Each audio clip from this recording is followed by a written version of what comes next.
우리 같이 하나님 말씀 보겠습니다. 빌립보서 4장 5절에서 7절까지 말씀입니다.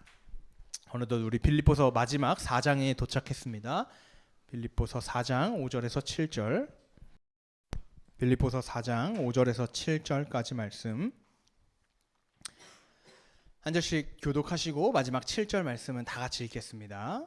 너희 관용을 모든 사람에게 알게 하라. 주께서 가까우시니라.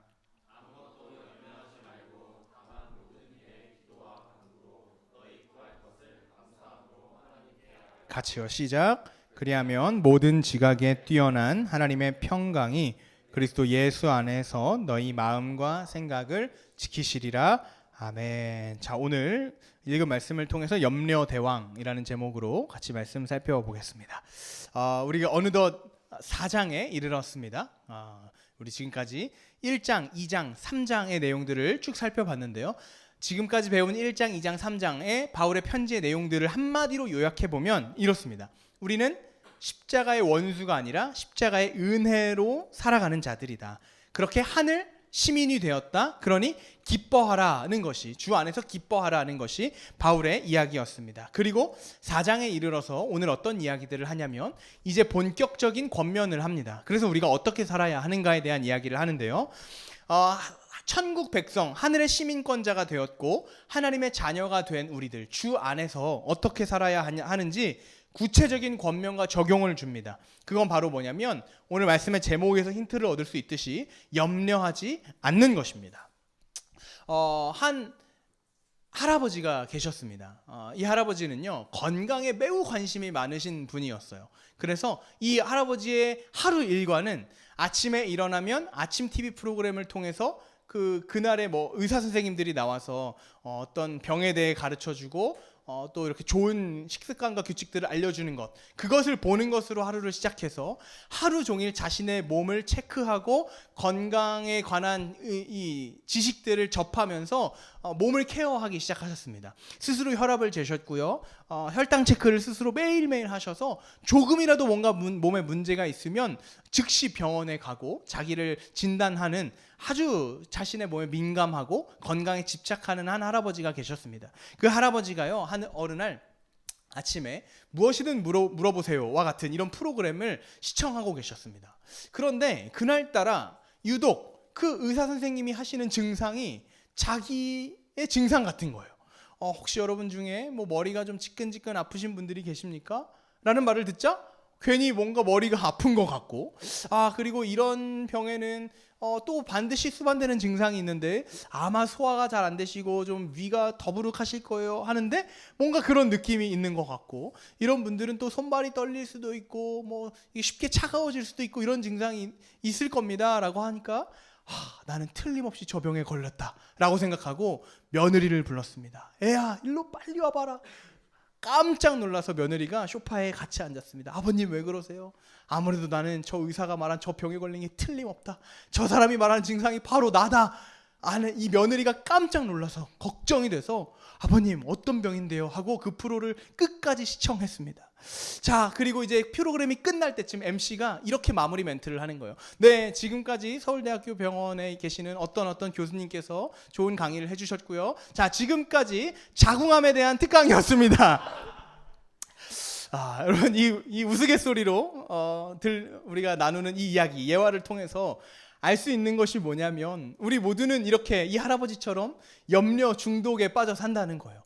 자그만 일만 안 돼도 먼저 염려하기 시작하고 그 염려는 더 커져서 더 큰 염려가 되고 우리의 삶을 집어삼켜 버립니다. 여러분들도 다 지금 크고 작은 일들로 걱정하고 염려하고 계시는 문제들이 반드시 있으실 겁니다. 자, 그렇다면 오늘 말씀은 이렇게 나눠보려고 합니다. 첫 번째로요, 염려가 무엇인지에 대한 이야기들을 좀 다루고요, 그 염려할 때 우리의 삶에 어떤 일들이 일어나는지, 우리가 왜 염려하는지에 대한 이야기들을 다루고요, 마지막 이 염려에 대해서 바울이 실질적으로 우리에게 어떤 권면을 주는지에 대한 이야기들을 살펴보도록 하겠습니다.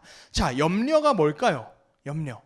우리가 대충 어떤 느낌, 불안함, 걱정 이런 건 아는데 염려가 뭔지를 잘 모릅니다.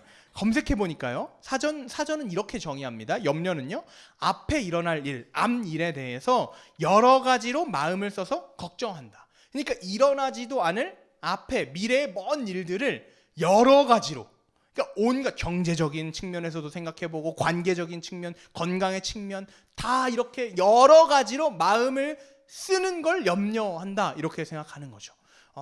내 외모가 좀 내 마음에 안 들어요. 그래서 성격이 위축돼요. 그럼 사람들을 못 만나는 거 아니야? 결혼을 못 하는 거 아니야? 그럼 난 평생 혼자 사는 거 아니야? 그럼 난 가난해지는 거 아니야? 날 아프면 누가 돌봐줘? 이렇게 그냥 단순히 외모가 조금 자신의 마음에 안 들 뿐인데 우리는 여러 가지로 마음을 써서 염려하기 시작합니다. 그리고 이렇게 염려할 때요, 두 번째로 일어나는 반응들이 있는데 뭘까요? 시야가 좁아집니다. 판단력이 사라지고요, 집중력도 사라지게 되죠. 가만히 있지를 못하게 됩니다. 사람들에게 어떻게 될까요? 예민해지고요, 투정 부리게 되고요, 꼬리에 꼬리를 물고 더 큰 염려를 물고 늘어지게 됩니다. 결국에 염려에 사로잡히게 되는 거예요. 제가 얼마 전에요, 굉장히 약간 좀 수치스러우면서도 나름 좀 흐뭇하면서도 나름 좀 재미있었던 경험을 했습니다. 어떤 경험이냐면, 이제 여기 형제들은 잘 새겨 들어야 됩니다. 우리는 무조건 사랑하는 여자친구나 아내의 말에 어떻게 해야 돼요? 100% 순종해야 되죠. 순종해야 됩니다. 얼마 전에요, 아내가 뭘 이제 하나 DM을 보내는 거예요. 썬칩 좋아하는 하경이는 알 수도 있는데 썬칩 새로운 맛이 나온 거 아세요? 멕시칸 타코 맛인가요? 그걸 DM을 저한테 보낸 거예요. 남자들 잘 대답해 보세요. 보낸 이유가 뭘까요? 사오라는 거잖아요. 이거 정보 전달 아니잖아요. 이거 썬칩에 새로운 거 나왔으니 설교하실 때 뭐 참고하세요가 아니라 당장 내 눈앞에 갖고 와라잖아요. 사명이에요. 부르심이에요. 위에서 부르신 부르심이죠. 썬칩을 보내는 거예요. 오케이. 그래서 단얘기들 끝나고 11시에 집에 가서 동네 한 바퀴를 쭉 돌면서 편의점을 투어해서 사왔어요. 이게 뭘 말하려고 하냐면, 이렇게 우리는 아내의 말에 순종해야 되는데, 이제 그 주간에요, 어떤 일이 있었냐면, 아내가 누워서 자려고 누웠는데, 오빠 그림자 놀이를 해줘라는 거예요. 그림자 놀이? 내가 생각하는 그 그림자 놀이를 하라는 거예요. 해줘라고 말했지만 해라고 우리는 해석해야 되잖아요. 그림자 놀이를 해? 제가 아는 건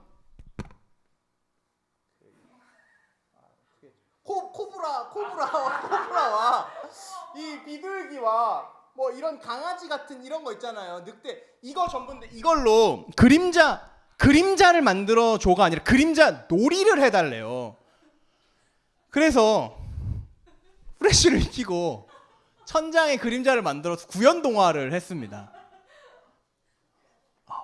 근데 제가 그때 그 그림자를 보면서 딱 떠오른 거예요. 염려가 이런 것이구나. 보세요. 작은 그림자가요, 작은 물체가요, 빛을 받으면 거대한 그림자를 만들어내요. 그래서 우리 어렸을 때도 그런 경험 있잖아요. 작은 막 손 동작으로 코브라를 만들면 어린 아이들이 진짜로 그 그림자를 보고 막 무서워하잖아요. 그래서 하지마 그럼 짠, 여기 비둘기가 있지, 이렇게 하면서 와, 이렇게 해서 행복하게 살았답니다. 여러분, 염려가 이런 거더라고요. 실체와는 다르게 우리의 염려가 우리 안에 들어오기 시작하면 거짓과 왜곡을 불러일으켜서 현상보다 더 크게, 그래서 그 문제가 우리를 집어삼키도록 만드는 게 염려인 것 같습니다. 그러고 보니까 마틴 로이드 존스 목사님이 염려를 이렇게 말합니다. 염려는 하나님보다 문제를 더 크게 보는 신앙의 왜곡이다. 그러니까 염려가요, 단순히 어떤 나의 기질과 성향, 나는 좀 걱정과 염려가 많은 스타일이야, 그러니까 나는 더 미리미리 계획해서 준비할 수 있어, 이 정도의 문제가 아니라요, 하나님을 잘못 보는 신앙의 왜곡이다라는 거죠. 그러면 우리는 왜 염려하게 될까요? 다음 질문입니다. 왜 염려하게 될까요? 왜 염려할 수밖에 없을까요? 첫 번째는요, 다가올 일에 대한, 아까 앞에 일어날 일들에 대해 여러 가지로 마음을 쓰는 게 염려라고 했잖아요. 다가올 미래에 대한 일 혹은 문제, 어떤 상황을 우리가 해결할 자신이 없기 때문에 염려하는 겁니다. 취업에 대해 여러분 염려하고, 가족 구원에 대해 염려하고, 경제적 어려움에 대해서 염려하는 건 뭐예요? 내가 그 문제를 해결할 수 없기 때문에 염려하는 거죠. 여러분, 예를 들어 볼게요. 여러분 핸드폰 배터리가 지금 1%라고 한다면 염려하세요? 염려하지 않아도 되죠. 뒤에 가면 맥북 C타입 충전기가 있어요. 그거면 여러분 핸드폰 30분 안에 80%가 충전돼요. 염려하지 않아도 되죠. 이런 문제로 염려하지 않죠. 여러분 지금 조금 목말라요. 염려하세요? 물 마시면 되잖아요. 목마르면 물 마시면 돼요.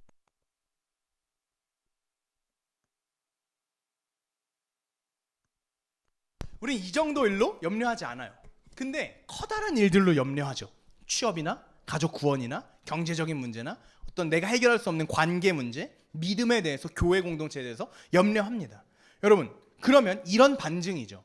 우리가 염려한다는 건 뭐예요? 그 문제를 해결할 수 없기 때문이다. 다시 말해서 우리 안에 염려가 끊이지 않고 있는 건 뭘 반증하는 거예요? 나의 한계와 연약함을 반증하는 거죠.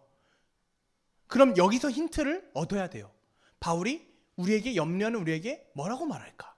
이 질문을 가지고 말씀을 계속 들어보십시오. 두 번째로 우리는 왜 염려할까요?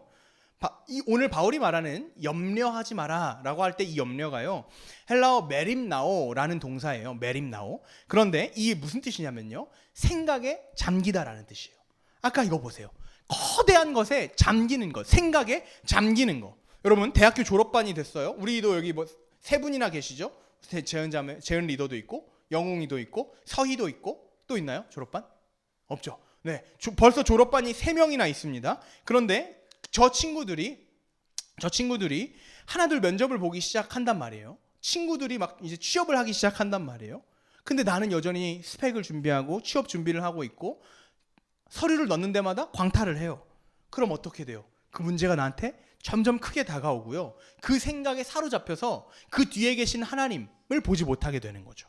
이런 우리들에게 오늘 바울이 세 번째로 이제 뭐라고 이야기하는지를 우리가 함께 살펴보면서 이 문제와 질문들을 풀어가 보도록 하겠습니다. 우리 6절입니다. 같이 읽겠습니다. 시작.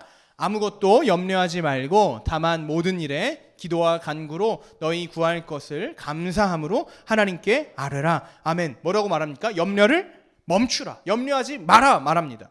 근데 이게 어떻게 가능하냐고요. 뭐 바울 정도나 되니까 염려가 염려하지 말아야지. 그러면 이렇게 염려하지 않게 되는데 우린 그 정도 수준이 안 되잖아요. 염려하지 말아야지라는 순간 어떻게 염려하지 않지가 염려되고, 그걸 염려하는 내가 또 염려되고, 그러다 구원에 탈락하는 거 아니야가 또 염려가 되고, 이런 내 모습에 실망하는 내 자신이 또 염려되고, 주일날 어떻게 가서 또 어디부터 무엇을 회개해야 되지? 라는 게 또 이제 염려가 되고, 이런 의심하는 나를 보며 또 염려가 되고, 염려 못 멈춘단 말이에요. 어떻게 멈출 수 있냐? 사실 이 말씀을요 5절부터 봐야 되는데요, 성경이 처음 쓰여질 당시에요, 장절의 구분이 있었을까요? 없었을까요?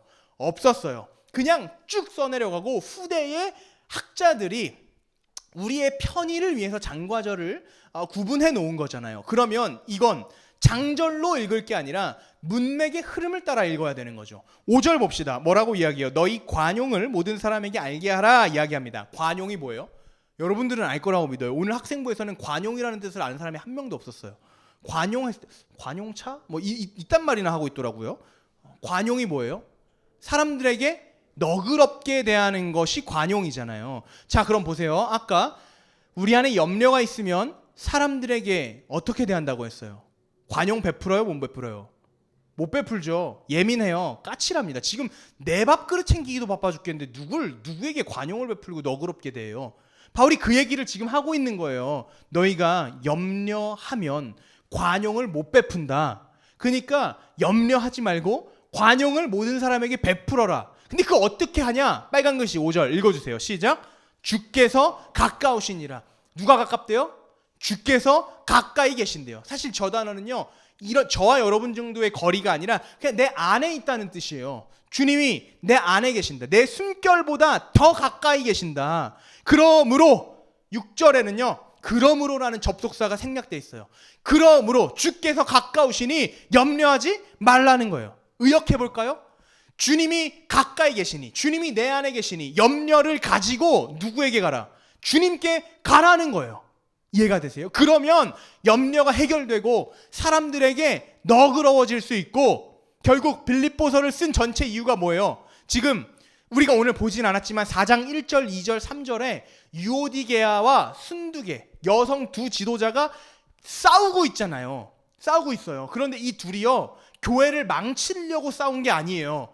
바울이 3절에 보니까 뭐라고 이야기하냐면 이 두 사람은 나와 함께 복음을 전하는 일에 힘쓰던 자들이다. 그러니까 복음을 전하려고, 공동체를 어떻게 살려보려고, 우리 마을을 살려보려고 하다 보니까 서로 의견과 생각이 달라서 어떤 염려들 때문에 싸우기 시작한 거예요. 그러니까 그들에게 같은 마음을 가져라 이야기하는 거죠. 유오디게야, 이 유집사님과 순집사님 둘이서 싸우는데, 둘이 같은 마음을 가져라. 그거 어떻게 하냐? 염려하지 말고 관용을 베풀어라. 그거 어떻게 하라고요? 주님이 가까이 계시니 교회를 생각하는 너희들의 모든 염려를 내버려두지 말고 가지고 주님께 가라는 겁니다. 성경을 통해 하나님 우리에게 수없이 말씀하셨어요. 두려워하지 말라, 내가 너와 함께함이라. 오늘 말씀도, 우리 오늘 결단송으로 부를 찬양들도 수없이 이야기해요. 아무것도 두려워하지 말라, 내가 너의 산성이 되고 소망이 되고 요새가 된다, 내가 너의 힘이 된다, 그러므로 너는 두려워하지 말라 이야기합니다. 여러분, 이 사실을 기억하는 저 여러분 되기를 소원합니다. 두려워하지 말아야 되는 이유, 염려하지 말아야 되는 이유가 뭐라고요? 주께서 가까이 계시기 때문에, 주님이 우리와 함께 하시기 때문에 언제든지 그 염려를 주님께 가져갈 수 있는 겁니다. 여러분, 우리에게 잘 알려진 오병이어의 기적을 한번 생각해 보세요. 얼마나 중요하면 사복음서, 뭐죠? 마태, 마가, 누가, 요한복음, 이 사복음서의 이 사복음서의 저자들이 공통된 사건을 기록하고 있어요. 얼마나 중요하면 모두가 다 이 사건을 기록하겠습니까? 오병이어 사건을 생각해 보세요. 성인 남자만 몇 명이에요? 5,000명이에요. 아이와 여자들까지 포함하면 2만 명이 넘는 사람들이 예수님 앞에, 제자들 앞에 앉아서 말씀을 듣고 있어요. 근데 날이 점점 지나가는데 시간 가는 줄 모르고 말씀을 듣는데 문제가 하나 생긴 거예요. 해는 저물어 가는데 먹을 게 없는 거예요. 대사고죠. 생각해 보세요, 여러분. 하루 종일 수련회를 했어요. 이제 셀브까지 다 마쳤어요. 그럼 이제 닭강정이 기다리고 있어요. 피자가 기다리고 있어야 되는데 피자가 안 오는 거예요. 사고입니다. 하루 종일 받은 은혜가 다 사라지는 거예요. 거기 은혜의 완성은 그 피자를 나눌 때 은혜 잘 받았다가 되는 건데 먹을 게 없다고 생각해 보십시오. 받은 은혜가 다 사라질 위기에 처했어요. 그래서 제자들이 염려하기 시작했습니다. 주님은 지금 무슨 생각으로 지금까지 말씀을 전하시는 거지? 밥은 어디서 먹이지? 먹을 게 없는데 이 사람들 다 시험 들면 어떡하지? 점점 사람들 표정이 안 좋아지는데 집중력이 흐트러지기 시작하는데 우리한테 화풀이하면 어떡하지? 온갖 염려에 빠지기 시작했습니다. 그리고 그 염려가 저 그림자처럼 불어나기 시작하는 거예요. 그때 주님 뭐라고 말씀하시는지 보세요. 요한복음 6장 5절이에요. 예수께서 눈을 들어 큰 무리가 자기에게로 오는 것을 보시고 빌립에게 이르시되 우리가 어디서 떡을 사서 이 사람들을 먹이겠느냐 하시니, 이렇게 말씀하시면 친히 어떻게 하실지를 아시고 빌립을 뭐 하신 거예요? 시험하신 거예요. 자, 그럼 보세요. 분석해 봅시다. 예수님이 시험 문제를 내셨는데 그 문제의 질문이 뭐예요? 어디서 떡을 사서 먹일까요? 이거예요. 그러면 어디서 떡을 사서 먹일까요의 핵심은 떡이에요? 사서예요? 어디서예요? 어디서죠? 그럼 모범 답안은 뭐예요? 어디서 떡을 사서 먹일까요? 라고 물어봤을 때 예수님이 기대하신 모범 답안은 뭐예요? 제자들은 주님께서요. 주님이면 먹을 걸 줄 수 있습니다. 주님, 야이로의 딸을 살렸잖아요. 주님, 중풍병자를 고치셨잖아요. 풍랑을 잔잔케 하셨잖아요. 그 물 위로 걸어오셨잖아요. 주님이면 이 2만 명이 넘는 사람들 먹일 수 있습니다. 어디서 먹일 수 있냐고요? 바로 주님께서요. 이게 주님이 원하시던 대답이었는데 제자들 뭐라고 이야기한지 아세요? 동일한 사건을 기록한 마태의 복음서에 보니까 이렇게 이야기합니다. 저녁이 되면 제자들이 나와 이르되 이곳은 빈 들이요 때도 이미 저물었으니 무리를 보내어 마을에 들어가 먹을 것을 사 먹게 하소서. 고작 기껏 염려해서 생각해낸 답이 뭐예요? 마을에 가서 각자 사 먹고 오게 하시면 될 것 같습니다. 예수님이 옆에 계시는데, 죽은 자를 살리신 예수님이 옆에 계시는데, 생명의 떡이신 주님이 여기 계시는데 그 주님을 보지 못하고 마을로 보내라. 주님을 보지 못하는 겁니다. 우리에게도 제자들과 같은 염려거리가 있습니다. 관계 어려움을 겪고 있거나 어떤 결정을 내려야 할지 고민하거나 경제적 어려움에 시달리고 있거나 가족의 문제들, 또 가족의 핍박들을 겪고 있을지도 모르겠습니다. 그리고 결정적으로 우리는 그 여러 염려거리들을 해결할 능력도 지혜도 실력도 믿음도 의지도 없습니다. 그래서 우리는 거대하게 불어난 그 그림자와 같은 염려에 날마다 사로잡혀서 믿음도 잃어버리고 삶의 의미도 잃어버린 채 먹고 사는 일에 집중하며 살아갑니다. 그런데 여러분, 오늘 이 말씀을 통해 저 마을로 보내서 떡을 사 먹으라가 아니라 우리 가운데 가까이 계신 그 주님을 꼭 기억하고 생각하는 저와 여러분 되었으면 좋겠습니다. 병든 자를 고치셨고 죽은 자를 다시 살리셨고 풍랑을 잔잔하게 하신 생명의 주님이시오 온 우주의 주인이신 그 주님이 여러분 안에 있는 이 사실을 꼭 기억하는 저와 여러분 되기를 축복합니다. 농장에 사는 11살 된 한 아이가 있었습니다. 아버지는 시내로 마을로 장사를 나가시고 이 아이는 이 숲속에서 매일 땔감을 하며 지내야 했어요. 이 아이가 해야 될 일 한 가지는 하루 종일 땔감을 나뭇가지들을 모아오는 거예요. 그래야 저녁에 돌아오시는 아버지와 가족들이 춥지 않게 잘 수 있습니다. 그런데 그날도 어김없이 나무를 구하러 숲에 갔는데요. 벌목꾼들이 와서 나무를 다 베간 거예요.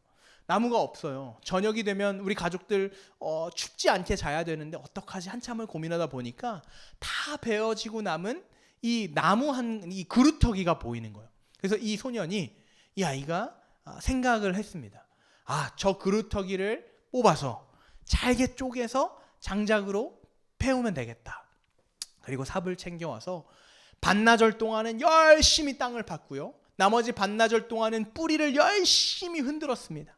근데 11살짜리 아이가 뽑혀요, 안 뽑혀요? 안 뽑힙니다. 기진맥진 그루터기가 씨름하고 있는데 아빠가 숲으로 오신 거예요. 아버지가 아직까지 그 나무 하나 뽑지 못하고 있냐라고 막 나무라기 시작했습니다. 그리고 이렇게 말하는 거예요. 너의 문제가 뭔지 난 알 것 같다. 얼마나 서운하고 상처가 됩니까? 고작 11살이 최선을 다했는데. 그래서 아이가 이렇게 이야기해요. 아빠, 저 하루 종일 온 힘을 여기에 다 쏟았어요. 전 힘을 다했습니다. 최선을 다했어요. 근데 안 뽑히는 걸 어떡합니까?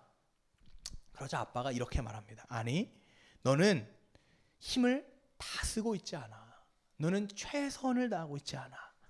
너에게 마지막 남은 한 가지가 있잖아. 너는 아직도 아빠한테 그 그루터기를 부탁하고 있지 않아. 이 아이가 그 그루터기를 뽑을 수 있는 유일한 방법은 뭐예요? 아빠에게 부탁하는 거예요. 아빠, 이것 좀 뽑아주세요.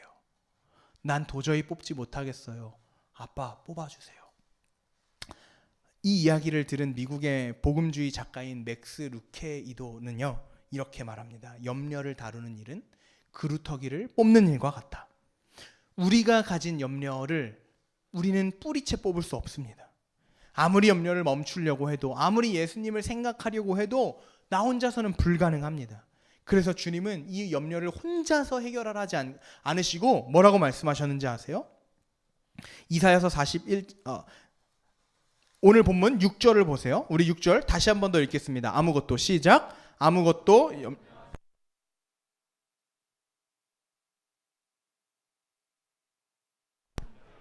뭐라고 이야기합니까? 그 염려를 가지고 내게로 오라고 이야기합니다. 하나님은 성경 전체를 통해 일관되게 말씀하시는데요. 이사야서 41장 10절도 보면 이렇게 말씀하십니다. 두려워하지 말라, 내가 너와 함께함이라. 놀라지 말라, 나는 내 하나님이 됨이라. 내가 너를 굳세게 하리라. 참으로 너를 도와주리라. 참으로 나의 의로운 오른손으로 너를 붙들겠다 말씀하십니다.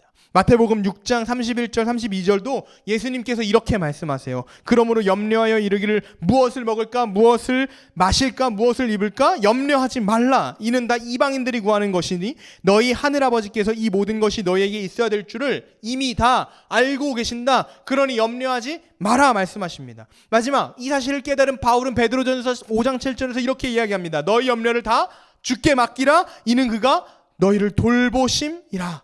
아멘. 우리와 함께 계시는 주님은요, 우리에게 무엇이 있어야 하는지, 여러분이 언제 어디서 무엇이 필요한지 이미 다 알고 계십니다. 세상은 우리에게 말하죠. 너 그것밖에 안 돼? 그럼 너 같은 애는 필요 없어. 야, 너 이 정도는 채워와야 돼. 너 그것으로 아무것도 못해 라고 말하지만 하나님은 우리에게 그 부족한 걸 가지고 오라고 말씀하십니다. 부족한 걸 채워서 오라 말씀하시지 않고 그 염려를 다 내게 가지고 오라. 와서 내게 맡겨라. 내가 도와줄게. 나와 함께 해보자. 격려하고 도전하십니다. 그렇다면 이제 우리는 뭘 해야 하냐면 주님 앞에 그 염려를 가지고 나가는 일, 즉 뭐예요? 기도해야 합니다. 기도해야 합니다. 바울은 그 염려를 주님께 가지고 나가는 것, 이걸 기도라고 말했습니다. 그래서 저는 기도를 이렇게 정의하고 싶어요. 기도는 내가 붙잡고 있었던 염려를 놓고 하나님의 손을 잡는 일이다. 다시요. 기도는 뭐라고요? 내가 붙잡고 있던 염려의 손을 놓고 하나님 손을 붙잡는 것이 기도입니다. 그런데 여러분, 이 기도에 방법이 있어요. 방법이 있습니다. 기도는 대화죠. 하나님과의 대화, 교제죠. 그런데요, 대화에도, 사람 간의 대화에도 뭐가 있어요? 방법이 있습니다. 효빈 리더, 부모님과 대화할 때 막 대화하세요? 친구처럼 대화하세요? 부모님께 대하는 방법이 있잖아요. 그렇죠. 사람들, 또 사랑하는 사람들, 연인 간, 부부 간에 하는 대화의 방법이 있습니다. 하나님과의 기도도 우리가 모든 것을 다 구할 수 있지만 기도하는 방법이 있어요. 어린아이처럼 하나님 이거 염려거리 안 해결해주면 뭘 예수고 뭐고 안 믿어. 알아서 하세요. 이렇게. 물론 이런 기도가 필요할 때도 있지만 아무렇게나 기도하는 게 아니에요. 바울이 기도하는 방법을 우리에게 알려줍니다. 자, 첫 번째 6절 보세요. 어떻게 기도하래요? 모든 일에 기도하래요. 모든 일에 기도하래요. 여러분 잘 들으세요. 기도하지 않아도 되는 일은 없습니다. 기도할 수 없는 일은 없습니다. 모든 일에 기도할 수 있고 모든 일에 기도해야 합니다. 여러분, 걷지도 못하는 어린아이 신생아가 아버지에게, 부모님에게 도움을 요청하지 않는 것이 있나요? 어제는 내가 똥을 너무 많이 싸가지고 기저귀를 6장이나 나가라는데 오늘 조금만 좀 참아볼까? 그냥 좀 찝찝해도 한 3장으로만 오늘 버텨봐야겠다. 이런 신생아들이 있나요? 없죠. 아빠 어제 진짜 피곤해 보이던데 오늘은 배고파 조금만 참고 분유를 3번만 먹어야겠다. 이런 아이들 있어요? 없다고요. 배고프면 울어요. 똥 싸면 울어요. 졸리면 울어요. 안 보여서 불안하면 울어요. 자다가 깨도 울어요. 기도하지 않아도 되는 일은 없습니다. 여러분, 근데 우린 어떻게 지금 주님 앞에서 신앙생활을 하고 있어요? 언제 기도하세요? 다리가 부러져야 기도하죠. 코로나에 걸리고 독감에 걸려서 사경을 헤매고 눈깔이 뒤집어져서 막 흰자가 보이고 응급실에 막 이렇게 막 실려가서 링게로 꽂아서 인스타에 한번 올려야 서로 기도해 줄게. 그때서야 서로를 위해 기도해 주죠. 암 정도는 걸려야, CT 정도는 찍어야, 병원에 입원해야 기도해 준다고요. 비염으로 기도해 보신 적 있으세요? 아침에 일어났는데 조금 편두통이 있어요. 기도해 보신 적 있으세요? 밥 먹었는데 소화가 좀 안 되는 것 같아요. 변비예요. 기도해 보신 적 있으세요? 없죠. 대학 시험을 위해서 기도해요. 취업을 위해서 기도해요. 이직을 위해서, 사업을 위해서, 승진을 위해서 기도해요. 내일 당장 제출할 과제 위해서 기도하세요? 내일 보고할 보고서 위해서, 내일 발표할 PPT 위해서 기도하세요? 내일 영수증 처리, 행정해서 결제 청구할 거 그 일 하면서 기도하세요? 안 하죠. 뭐예요? 그건 내가 할 수 있다고 생각하는 거예요. 교만이죠. 바울이 이야기합니다. 염려를 없애고 싶거든 모든 일에 기도하십시오. 모든 일에 기도하십시오. 돈이 없으면 돈을 달라 기도하세요. 마음이 불안하면 불안한 마음을 위해 기도하세요. 잠이 안 오면 잠이 안 오는 걸 가지고 기도하세요. 가정이 불행하고 흔들리고 위태로우면 가정을 위해 기도하세요. 믿음이 없으면 믿음이 없다고 기도하십시오. 직장 상사가, 친구들이, 선배들이 꼴보기 싫으면 그 사람을 위해 기도하십시오. 음란한 유혹에 빠질 때면 연약한 육체를 놓고 기도하십시오. 예배 시간에 말씀이 안 들리고 지루하세요? 마음에 감동이 없으세요? 여러분, 마음을 놓고 설교자를 위해서 기도하십시오. 이것이 진정한 겸손이고 바울이 빌립보서 전체를 통해서 이야기하는 천국 시민답게 사는 것입니다. 두 번째, 마지막입니다. 어떻게 기도해야 되냐면 감사함으로 기도해야 합니다. 왜 감사함으로 기도해야 될까요? 답은 명확합니다. 우리는 모든 일에 기도해야 되고 모든 일에 기도할 수 있고 하나님은 모든 일에 응답하시기 때문입니다. 우리의 모든 기도에 응답하십니다. 그럼 이렇게 질문하죠. 전혀요? 목사님 뭘 몰라서 그래요. 저희와 같은 이 청년들, 신앙이 얕은 사람들은요, 하나님 안 들어주시는 기도도 있고요, 다르게 우리가 원하는 것과 반대로 응답해 주시는 것들도 있어요. 목사님 기도를 많이 하시니까 그렇죠. 아니요, 그렇지 않습니다. 하나님, 우리가 드리는 모든 기도에 하나님은 반드시 응답하십니다. 하나님이 아직 응답하시지 않으셨어요? 그게 응답이에요. 아직 때가 안 돼서 응답이에요. 그게 만약에 여러분의 어리숙한 이때에 그게 응답되면 그건 복이 아니라 저주죠. 하나님이 안 주셨어요? 떨어뜨리셨어요? 실패하게 하셨어요? 관계가 깨지게 하셨어요? 감사하세요. 그게 하나님의 뜻이에요. 어린아이가 사탕을 달라고 해요. 초콜릿을 달라고 해요. 그러니 입을 벌려 초콜릿을 한 주먹 넣어서 입에 쑤셔 넣어주는 부모. 너가 초콜릿을 그렇게 좋아하는구나. 잘 때도 입에 물려주고, 유치원 갈 때도 물려주고, 오늘 밥 먹지만 이딴 거 맛없는 거 왜 먹어? 너가 좋아하는 거 먹어야지. 이 부모가 좋은 부모예요? 아니죠. 때론 쓴 걸 먹여야 돼요. 때론 울어야 돼요. 때론 혼나야 돼요. 아파도 넘어지는 법을 가르쳐야 합니다. 감사하세요. 감사하세요. 한 목사님이 이렇게 말씀하십니다. 일이 잘 되면 회개하고 일이 안 되면 감사하라. 무슨 뜻일까요? 일이 안 되면 주님이 하실 것을 믿고 감사하는 거예요. 일이 잘 되면 잘 됐을 때에만 감사하고 주님을 찬양할 수밖에 없는 나를 회개하라는 거예요. 여러분, 감사로 이 기도의 문을 열고 염려를 능력으로 바꾸는 우리 어울림 청년부가 되기를 주님의 이름으로 축복합니다. 마지막으로 그렇게 아무 일에든지 감사함으로 기도하면 우리에게 주어지는 기도의 응답들이 있습니다. 마지막 7절 우리 다 같이 힘을 내서 읽고 마치겠습니다. 시작. 그리하면 모든 지각에 뛰어난 하나님의 평강이 그리스도 예수 안에서 너희 마음과 생각을 지키시리라. 아멘. 그렇게 기도할 때 하나님이 우리의 마음과 생각을 지켜주신다는 거예요. 여기서 핵심은 하나님이 우리에게 하나님의 평강을 주신다는 것입니다. 하나님이 가지고 계신 그 평강, 어떤 평강이에요? 예수님이 모진 고난 십자가를 지시고도 마음의 평안을 얻고 그 일을 끝까지 완수할 수 있으셨던 것. 십자가를 지시다가 지고 골고다를 올라가시다가 순간 욱해가지고 내가 왜 얘네들 때문에 이 고생을 해야 돼?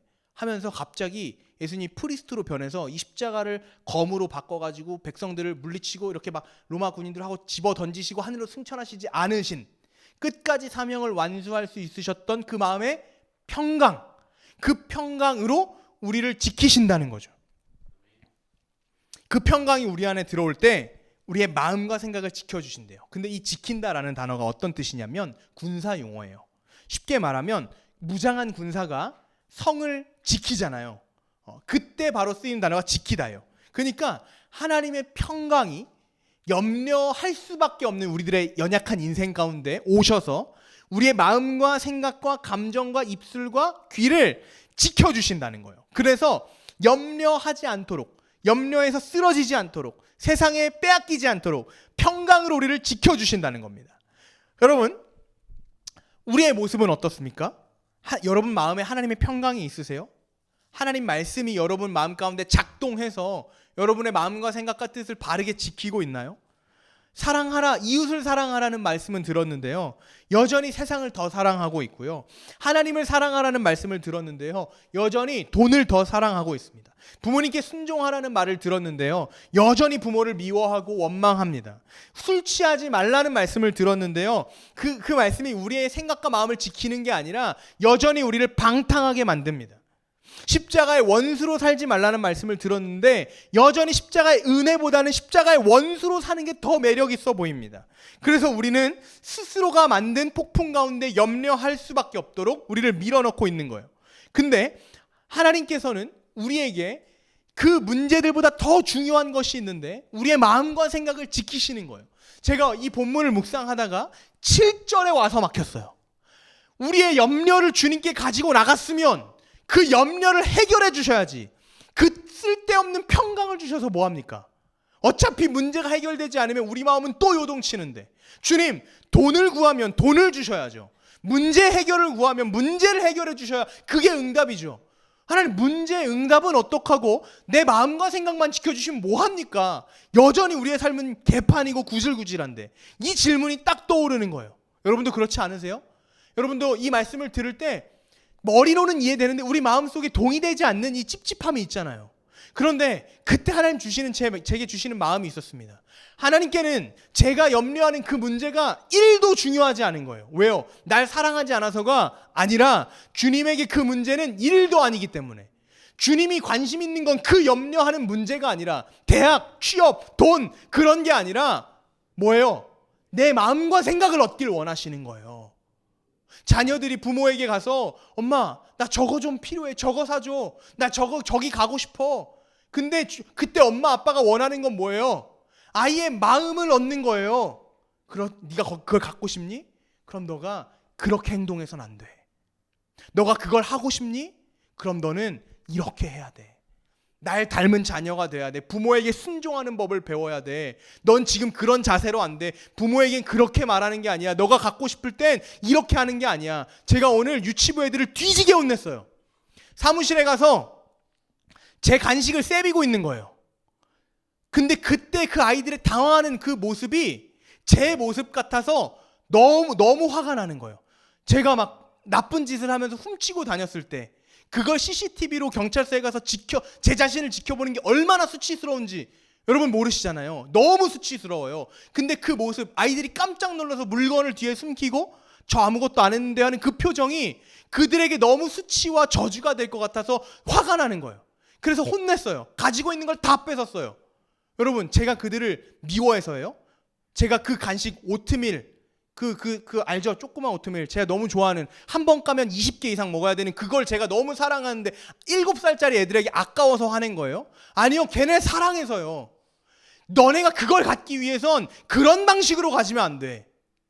결국 너네가 그걸 얻기 위해서면 먼저 마음과 생각과 뜻이 나의 마음에 들어야 돼. 내가 원하는 건, 내가 너희에게 바라는 건 네 마음과 뜻과 행동을 얻는 거야. 하나님도 똑같지 않을까요? 여러분이 가지고 있는, 감히 제가 공감하고 함부로 이야기할 수 없는 삶의 무거운 문제들, 그 은밀한 문제들, 하나님은 그거보다 여러분들의 마음과 뜻과 생각을 얻고 싶으십니다. 그래서 뭐라고 말씀하세요?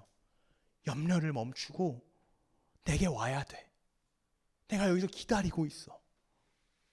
내가 그 문제를 왜 아직도 허용하는지, 허락하는지, 왜 그 잔을 너에게서 옮기지 않는지 아직도 모르겠니? 너가 와야 돼. 그런 방식으로는 나의 자녀가 될 수 없어. 그런 삶의 태도로는 천국에 들어갈 수 없어. 근데 난 널 포기할 수 없어. 그러니 그 잔을 옮기지 않고 있는 거야. 네 삶에 가시가 있냐? 아프냐? 더 아파봐. 더 아파봐. 그리고 마침내 벼랑 끝에서 우리는 염려를 가지고 주님께 나아갈 때 주님이 우리의 마음과 생각과 뜻을 평강으로 지켜주시고 그림자 너머, 염려의 그림자 너머에 있는 하나님 능력을 우리 삶에 풍성하게 나타내 주시는 것입니다. 말씀을 정리할게요. 여러분들에게 염려하는 일들이 있습니까? 오늘 우리 함께 기도할 때 그 염려를 가지고 주님께 나가시기를 소원합니다. 기도는 단순한 마음의 평안을 위한 주문이 아닙니다. 여타할 다른 종교에서 하는 명상도 아니고 자기 암시도 아니고 어떤 결단도 아닙니다. 기도는 나의 숨결보다 가까이 계시는 하나님께 나아가 그분의 손을 잡는 것입니다. 그렇게 기도할 때 우리에게 이런 일들이 일어날 거예요. 염려 많은 세상 속에서, 그래서 흔들리고 넘어질 수밖에 없는 이 세상 속에서 여러분들이 지치고 깨지고 실패하고 낭망할 때 하나님이 평강으로 여러분들을 지키시는 놀라운 일들이 일어날 것입니다. 그래서 우리는 돈을 해결하기 위해서 하나님께 나아갔지만 하나님은 이 세상 전부를 여러분들의 손에 쥐어주실 것이고, 가족의 구원을 위하여 하나님께 나아갔지만 하나님은 가족 구원을 뛰어넘어 세계 열방의 구원의 비전을 여러분들께 허락하실 것입니다. 소원합니다. 그리고 도전합니다. 세상의 손을 내려놓고 주님 손 잡으십시오. 기도하세요. 아무 일에든지. 그리고 감사함으로 기도하십시오. 기도하지 않으면 아무 일도 일어나지 않습니다. 우리 같이 함께 일어나셔서 결단 찬양으로 마치겠습니다.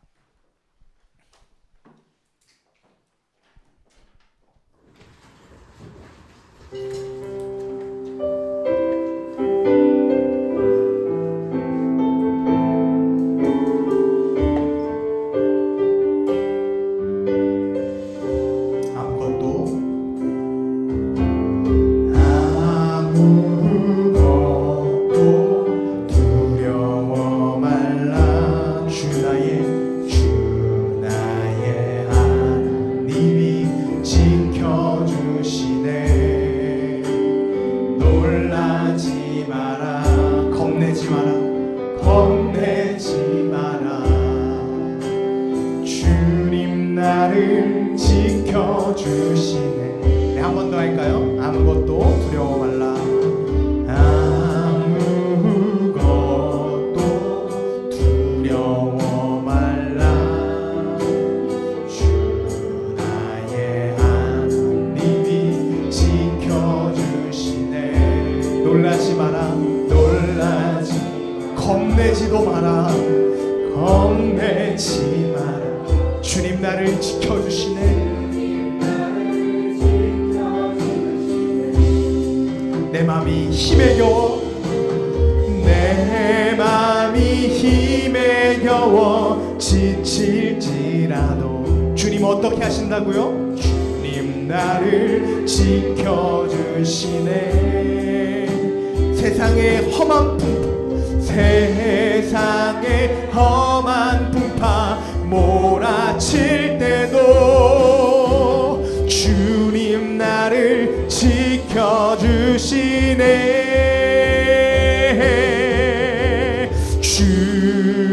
주님은 나의 산성, 주님은 나의 요새,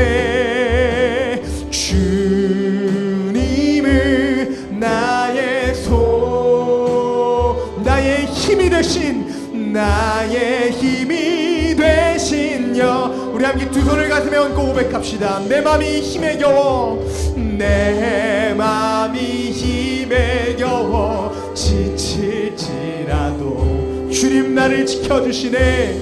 나를 지켜주시네. 세상의 험한 풍파, 세상의 험한 풍파 몰아칠 때도 주님 나를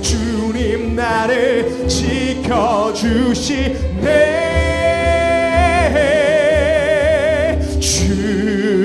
주님은 나의 산성, 주님은 나의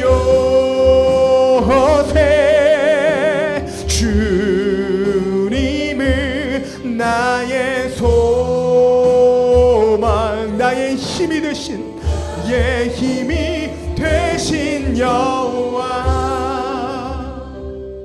우리 이 시간 우리의 모든 염려를 주님께 가지고 나아갑시다. 여러분 무엇으로 염려하고 계세요? 무엇 때문에 하나님을 의심하고 계십니까? 우리 그 모든 문제를 가지고 주님 손을 잡아야 돼요. 기도해야 합니다. 기도하지 않아도 되는 일은 없습니다. 기도할 수 없는 일은 없습니다. 모든 일에 감사함으로 구하면 주님이 우리의 마음과 생각을 지키시고 하나님 자녀답게 저 천국 시민권자답게 우리를 높여주실 줄 믿습니다. 여러분 삶이 밋밋하세요? 삶의 변화가 없으십니까? 여러분 아직도 신앙의 저 깊은 곳에 처박혀 계십니까? 기도하십시오. 기도하십시오. 기도하는 자에게 하나님의 놀라운 능력이 나타납니다. 여러분 130년 전 이 한국교회가 여기까지 올 수 있었던 이유가 무엇입니까? 우리 믿음의 선배들이, 어른들이 기도했기 때문이에요. 밥을 거르고 기도하고 자신의 모든 걸 내어드리고 기도하고 시간이 없어서 새벽에 일어나 기도하고 밤늦게 모여서 철야 기도하고 한 사람을 위해 모여 눈물로 기도하고 작정하고 기도했습니다.